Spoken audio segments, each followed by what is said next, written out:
O que é EBITDA? EBITDA significa lucros antes de juros, impostos, depreciação e amortização. Trata-se de um indicador muito usado para analisar empresas de capital aberto. O EBITDA deve ser apenas um dos componentes dessa análise, não o único. Outros indicadores importantes são o lucro por ação e a alavancagem da empresa, por exemplo. O EBITDA por si só não fornece um quadro preciso da liquidez das empresas. Muitas vezes, investidores leigos, por só ouvirem falar em EBITDA, acabam não se dando conta de que esse indicador, mesmo que positivo, pode esconder um prejuízo líquido. O EBITDA ajuda a determinar a produtividade e a eficiência de um negócio. O EBIT tem conceito um pouquinho mais fácil do que o EBITDA. Ou seja, o EBIT é o lucro antes dos juros e tributos.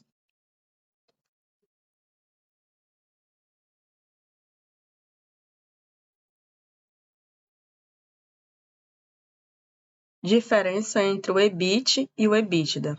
As expressões EBIT e EBITDA são semelhantes, mas oferecem indicadores distintos da saúde financeira da empresa. O primeiro se refere aos lucros antes de juros e tributos, e o segundo, os lucros antes de juros, impostos, depreciação e amortização. EBIT é a sigla da expressão Earnings Before Interest and Taxes, também conhecido no Brasil como LAJIR, que é L-A-J-I-R. Em português, significa lucro antes dos juros e tributos. Essa ferramenta mostra o verdadeiro lucro contábil das atividades genuinamente ligadas ao negócio, ou seja, excluindo tudo que não é auferido pela atividade fim da empresa, como um investimento financeiro. Em relação ao EBITDA, a diferença é muito simples. É o EBIT sem a dedução do valor da depreciação de ativos tangíveis, máquinas, por exemplo, e da amortização de ativos intangíveis, dívida de longo prazo, por exemplo. Ou seja, trata-se da capacidade de geração de caixa, considerando apenas a atividade final. Como calcular o EBITDA? Para calcular o EBITDA, é necessário antes descobrir o lucro operacional. No Brasil, ele resulta da subtração, a partir da receita líquida, do custo das mercadorias comercializadas, das despesas operacionais. Depois é preciso adicionar ao lucro operacional a depreciação e a amortização, inclusos no custo de mercadoria vendida e nas despesas operacionais. O motivo é que essas contas não se constituem de uma redução efetiva do caixa no período.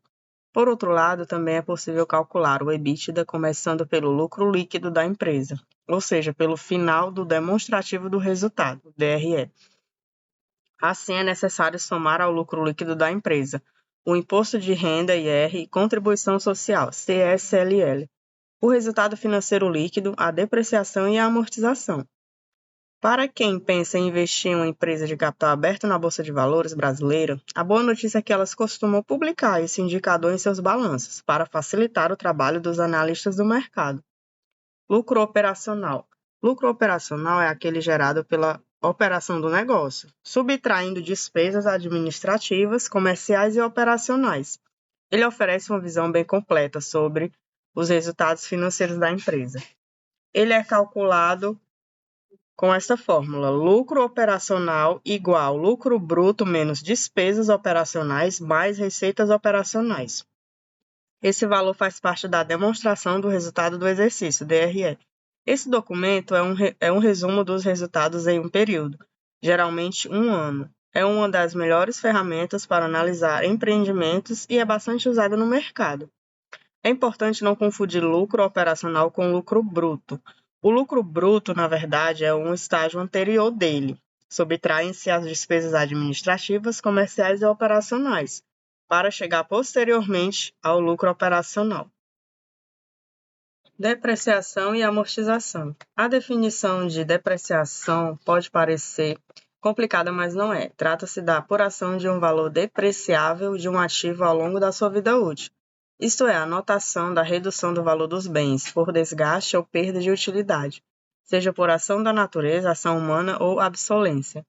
A depreciação ocorre a partir do momento em que ele é disponibilizado para o uso, quando chega ao local de trabalho em condições plenas de funcionamento.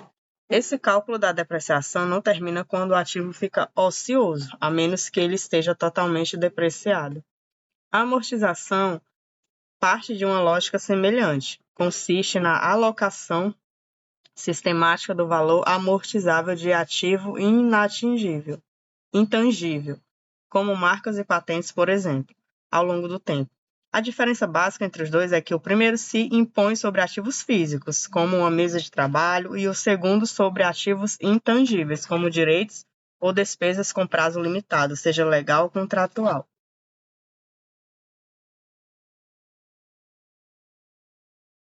O EBITDA é confiável? O EBITDA é um indicador confiável para a tendência de lucros da atividade principal de uma empresa, mas para usá-lo adequadamente é preciso levar em conta suas limitações. Uma delas é que ele pode oferecer uma falsa noção de efetiva liquidez da empresa. É comum que gestores contratem financiamentos para alavancar suas operações, o que leva a casos em que as despesas financeiras se tornam superiores às receitas. No fim das contas, é possível ter um EBITDA positivo e uma demonstração de resultados com prejuízo líquido.